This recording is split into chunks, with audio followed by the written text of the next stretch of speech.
So good morning, everyone, and I'm thank the organizers for inviting me to this workshop. I would have really loved to be with you in person in Santiago this week, and then also I was planning actually to walk the El Camino, but unfortunately I had to be in my home country in Romania this weekend, where I'm logging in from. I'm right at the border between Romania and Ukraine.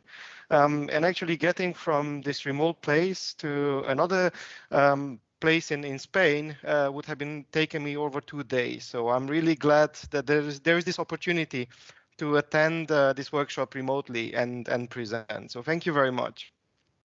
I'm currently a postdoc at the Max Planck Institute for Extraterrestrial Physics in Germany. And I work together with the Galaxy Zoo project and have led some other citizen science projects in astronomy on which I'm going to talk about today. So this morning, I'm going to talk about how we can involve the public in science through citizen science and use this as an efficient tool to explore large data sets. So I hope by the end of the talk, I can convince you that in this time of ever increasing and most sophisticated methods to explore the data, like deep learning, there is still some space for volunteer classifications.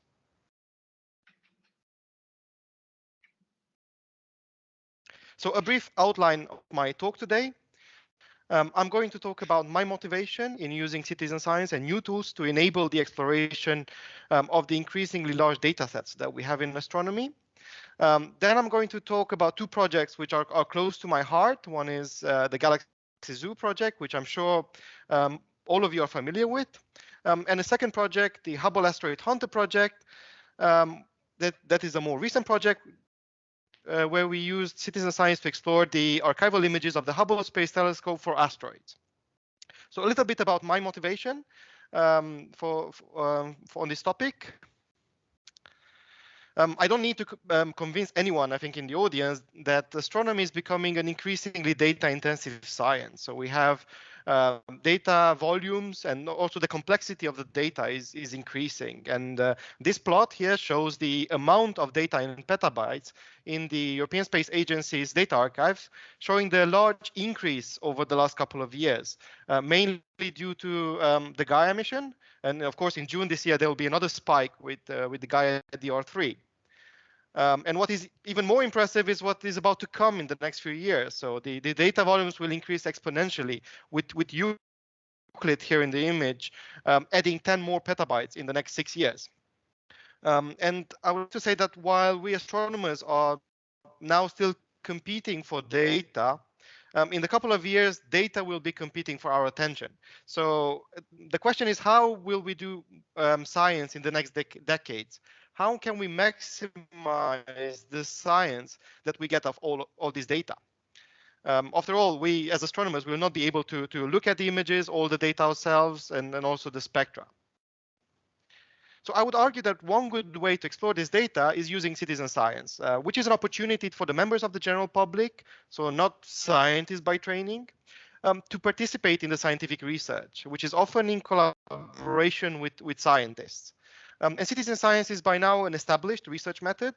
Volunteers online complete tasks such as the classification of images, of objects, evaluating data, and even data collection.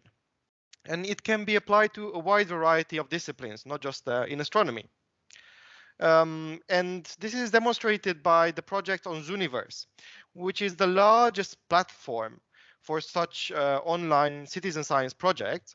And it collects over 150 projects now across different disciplines, from astronomy to biomedical sciences, ecology, and humanities.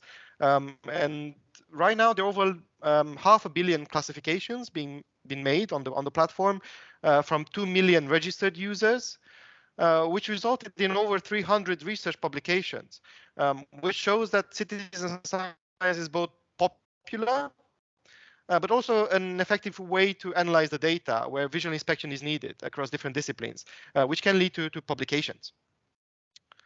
So next, I would like to highlight and spend more time to discuss two projects. One is perhaps the oldest and most successful citizen science project in astronomy, and that is Galaxy Zoo.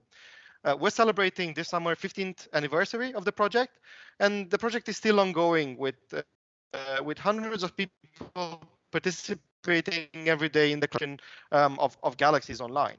And the project was launched in 2007, and you can see here on the left a beautiful example of what web design looked like 14 years ago. And the purpose of it is to analyze the data, or the original purpose of the project was to analyze the data that came from what was, I think, the first big data mission in astronomy, and that's the Sloan Digital Sky Survey from over 20 years ago, which imaged over 1 million nearby galaxies that you can see in this animation. So every single dot in this image is a galaxy. And the volunteers had to answer some simple questions regarding the appearance of galaxies in the images. For example, whether the galaxy is spiral or elliptical. And the project became immediately popular because, of course, who doesn't want to look at pictures of galaxies? But also it was featured heavily in the media, for example, by BBC, where it became the third most popular read after this article on a huge dog, which became a reluctant media star. But of course, since then, Galaxy Zoo has evolved. Its aim went beyond simply classifying spiral and elliptical galaxies.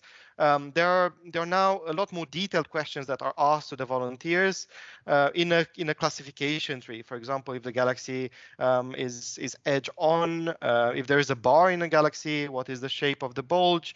If there are any spiral arms and how tight the spiral arms are, if there's a bulge in the galaxy, also if there is any sign of merger, and of course some rarer features. So it's a lot more complex classification tree that volunteers are being asked, and these are useful for science. And they're useful because we can construct big catalogs of galaxies. We can put all these classifications from people into different boxes and construct big samples of objects containing similar properties. And this is important because they have experienced similar physics, so we can study them in more detail. So over these 15 years, we collected a sample of over 1 million classified galaxies, and each galaxy is classified by 40 different people. So you gather some statistics and some probability of the morphologies, not just a single label. And these catalogs are used in over 70 publications to study the evolution of galaxies now. And of course, beyond simply producing catalogs of galaxies, what the visual inspection of images allows is to make new discoveries. And this is already a famous story of one of the volunteers in the project, Hanny van Arkel, who's a biology teacher from the Netherlands, who early on this project had to classify this rather beautiful spiral galaxy here in the center. But her eyes were drawn into this blob that you see in this image. And instead of classifying this object, she asked the scientist, what is this voorwerp, which in Dutch means thingy? And astronomers, of course, then followed up the object with further observations. And it turned out to be a new type of object, something that hasn't been known before. Basically, a cloud of gas which was ionized from the radiation from the black hole in the spiral galaxy, which since then has turned off. And this is technically called a quasi-ionization echo. And right now it is named after the discoverer, so it's called the Hanny's voorwerp, and these objects are called voorwerpjes. So looking at the data using citizen science allows ordinary people to make new discoveries.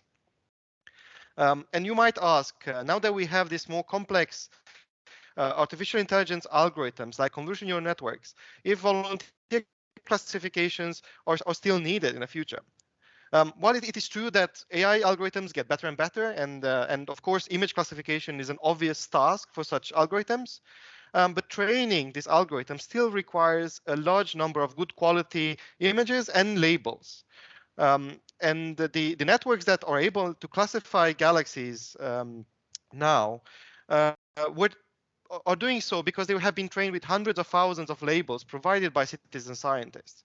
And while we can now classify, for example, spiral from elliptical galaxies using an automated algorithm, there are still rarer types of objects for for which there are few limited examples, for which actually finding them or classifying them is really hard with artificial intelligence. And well, we can automate AI to do image classification. Of course, making new serendipitous discoveries with AI is really hard without having a human eye to look through the data. So what I see as the future of galaxy morphology is actually combining the human and machine intelligence through something called active learning, which is a branch of machine learning that keeps the human in the loop. And the idea behind it, and if you want to read this in more detail, you can go to the following references here, is that the machine learning algorithm can perform well on types of objects on which it has seen sufficient examples of, but it does poorly on the rarer types of objects.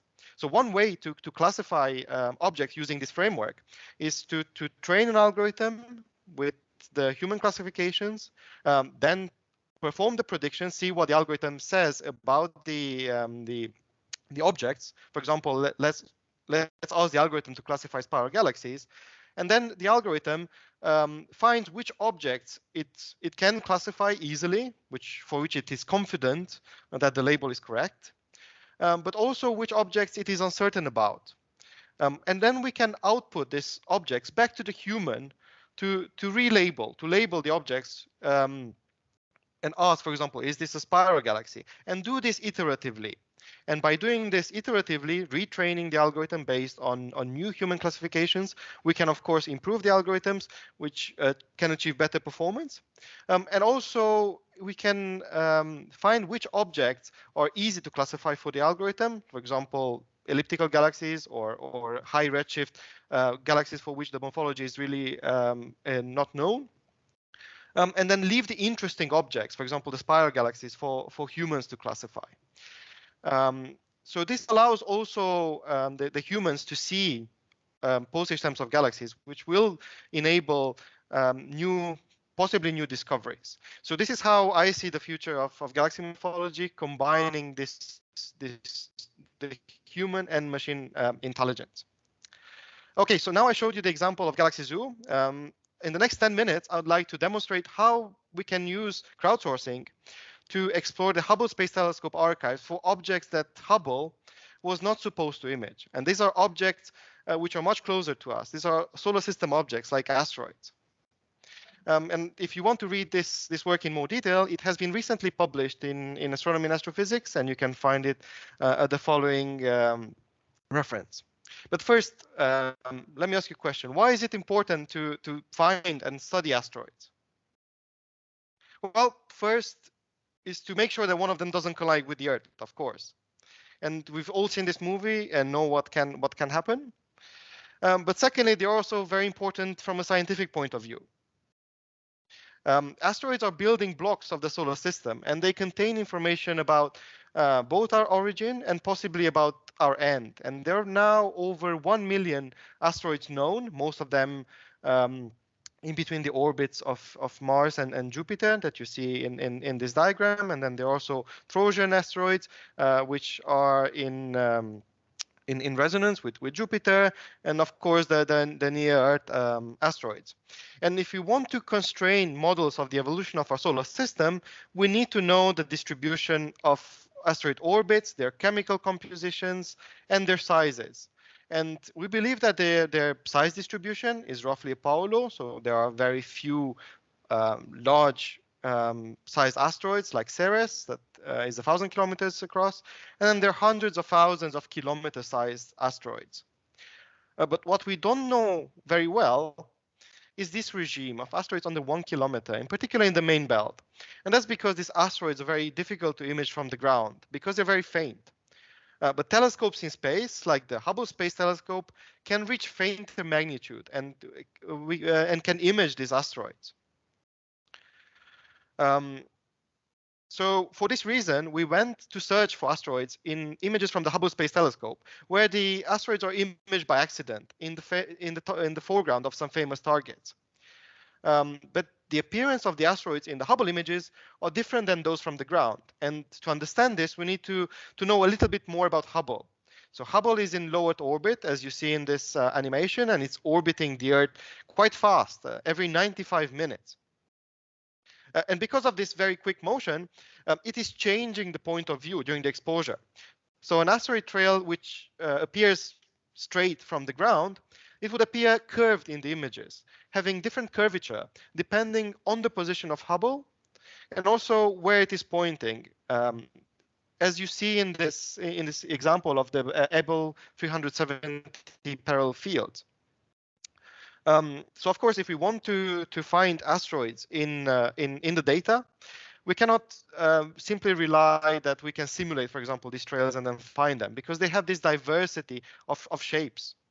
So to find the asteroid trails in the Hubble images, we built a new Zooniverse project called Hubble Asteroid Hunter, where we ask people to look through the Hubble images, through cutouts of the Hubble images, as you see in this example, for asteroid trails.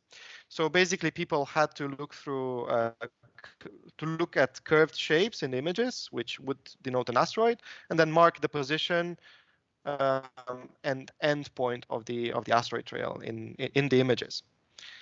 And we launched this project ahead of the International Asteroid Day on the in June 2019, and it was promoted widely by the ESA social media channel and through Zooniverse. And we managed to gather in 1 year of running the project 2 million classifications. So we had over 11,000 volunteers on the project exploring the images and marking the asteroid trails that you see in this diagram. So with yellow dots here, you can see the individual markings, and you can also see the diversity of the trail shapes. But of course, we wanted to extend the classifications to the entire Hubble archive and automate this process in the future. For example, when new images from the Hubble Space Telescope come to the archive, so we would be able to classify them and find asteroids in a timely manner in the images. So what we did is to use the human classifications to train an automated algorithm based on deep learning. And to take advantage of the latest developments in AI from industry, we set up a collaboration with Google to use their automated machine learning model, which is called AutoML.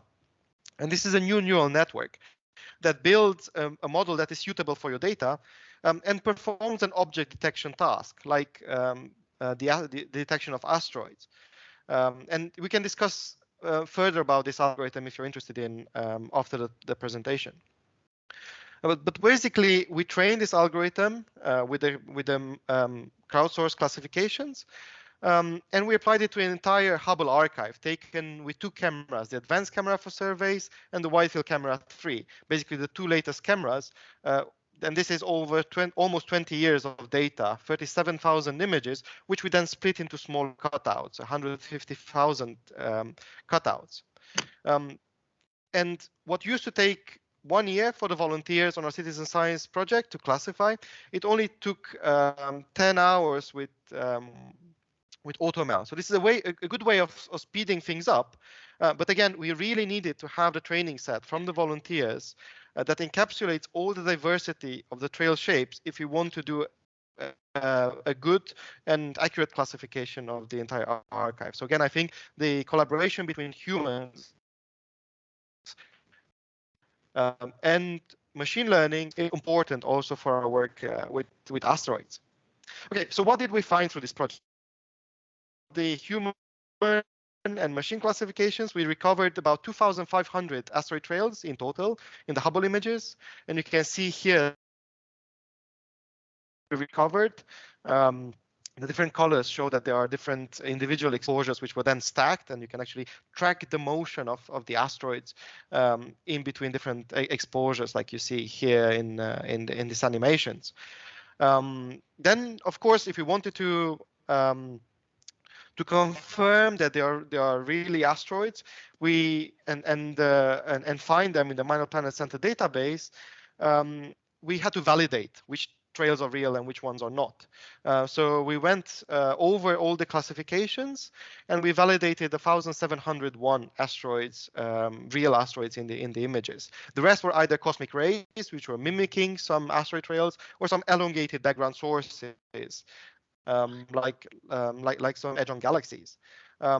Then, in order to know which ones are known and which ones aren't, we matched the positions and the time of the observations with the biggest database that is of such objects, the Minor Planet Center database.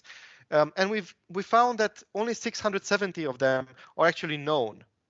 The vast majority of the 670 are in the main belt that you see in this diagram, the region where actually most of the asteroids are located. But there are still over 60% of the asteroid trails which have not been identified. And it is entirely possible that these are new asteroids with small sizes. And this is shown actually by this distribution of asteroid magnitudes. So with blue here, you have the magnitudes of the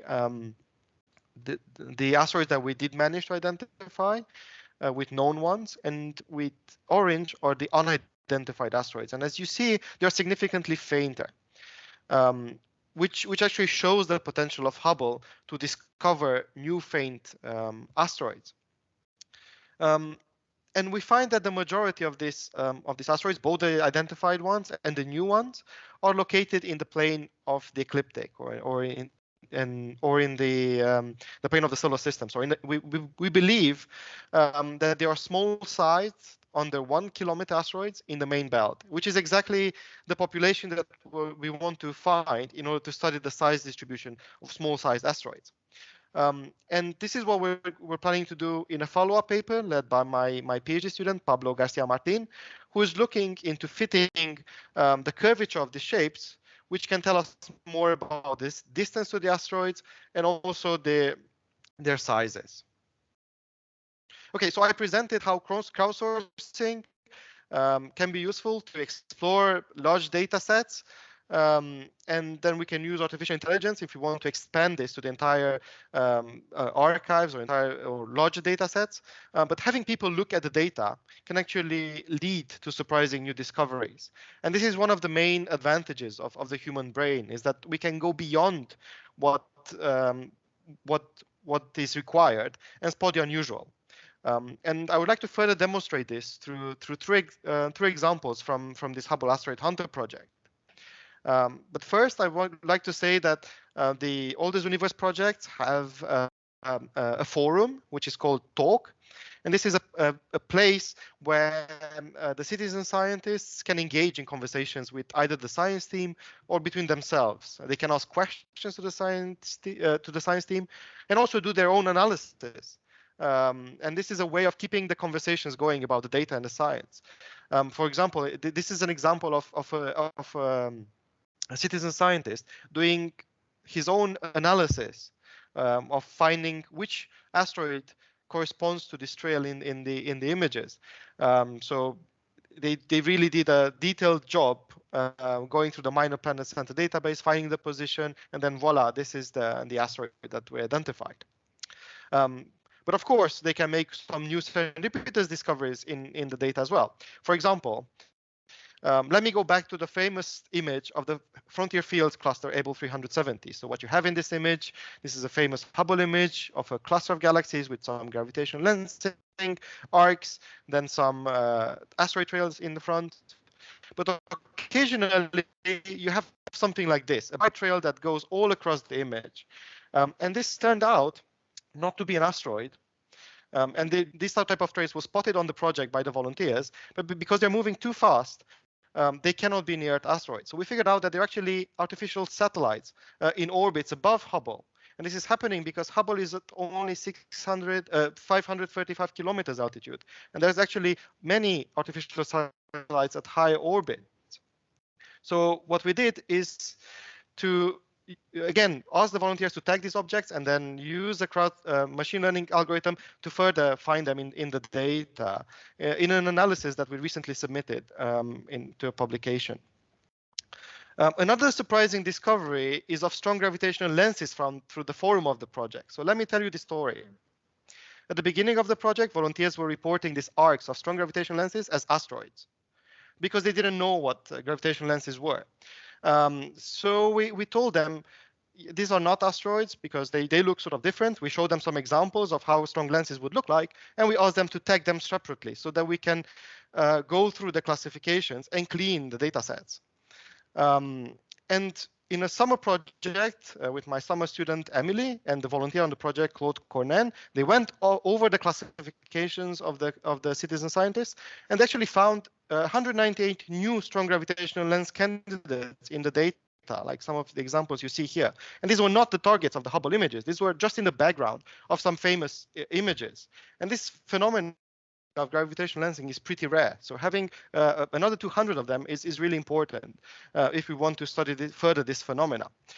So when we first designed this project, we did not realize that these are so frequent. Sorry? You have 4 minutes left. Thank you very much. So when we first designed the project, we did not realize that the strong gravitational lensing were appearing so frequently in the Hubble images. So I think this is another example of how involving people in data analysis can lead to surprising new discoveries. Okay, so I mentioned 2 crowdsourcing projects in 2 different fields of astronomy, the Galaxy Zoo in extragalactic astronomy and planetary science. So for the last couple of minutes, I would like to challenge you and advertise 2 new citizen science projects in collaboration between the European Space Agency and Zooniverse.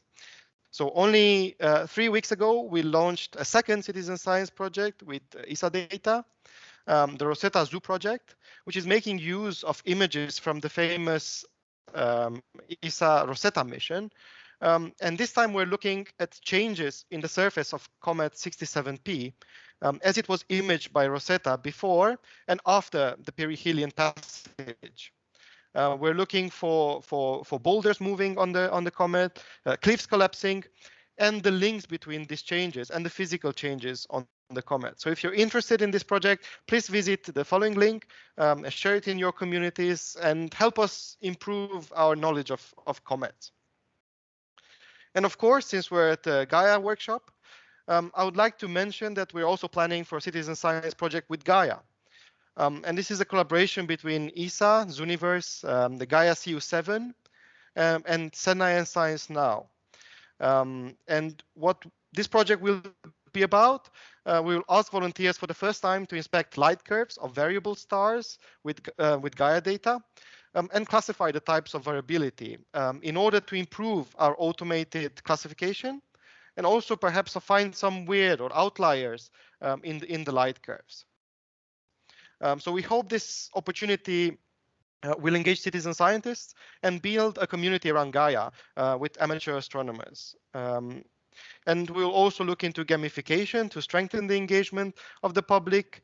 And as with the other projects, invite the public to start discussions and knowledge sharing about Gaia, about the data on the forum of the project. And this project is under development now, and we expect to launch it at the end of the year. So stay tuned. So a couple of take-home messages. I hope I managed to convince you that citizen science is not just outreach. It is engaging the public in a way where they can contribute meaningfully to science, as shown in the examples with Galaxy Zoo and the Hubble Asteroid Hunter. Then having human eyes on the data is really important and can lead to unexpected discoveries. Like in Galaxy Zoo, we went after galaxies, but we found the new object, the Volva. In Hubble Asteroid Hunter, we went to search for asteroids, but we found satellite trails, gravitational lenses, which are, of course, valuable for the community. And while there are now new data analysis tools available, like artificial intelligence, which of course can do a quicker job, can scale up very easily, they're still relying on having large training sets and validation by humans afterwards.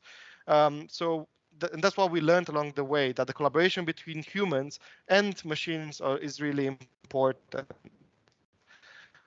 in order to avoid this problem of garbage in and garbage out that many algorithms have.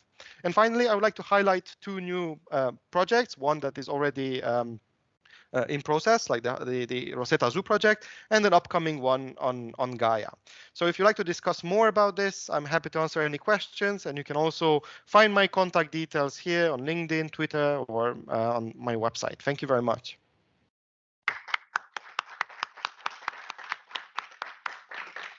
Thank you very much, Sandor, for this nice presentation. Although we have some problems of audio and video now, we don't, excuse me. Oh, what happens? Excuse me.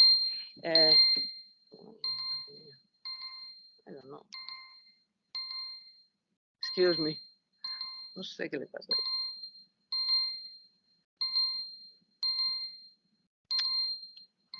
No sé. No sé. I don't know. Excuse me. We have some problems of video. We didn't see.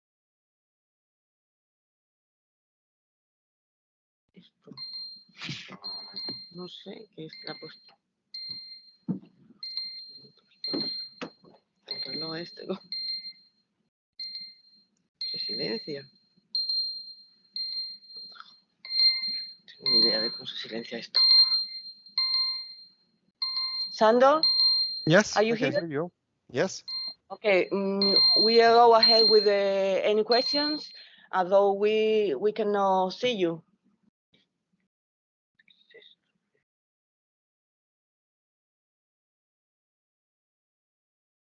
In the public, are there any question? No. Now we see you.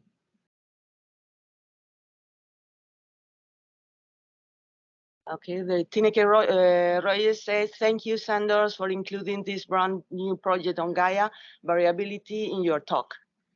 And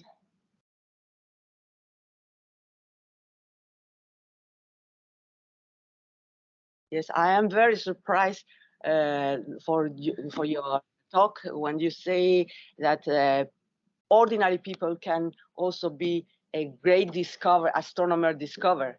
This is a great, a good things for this, for the astronomy in general. No more questions. Nobody wants to say any comments. Okay, thank you very much, Sandor, for your talk. Thank you very much, everyone.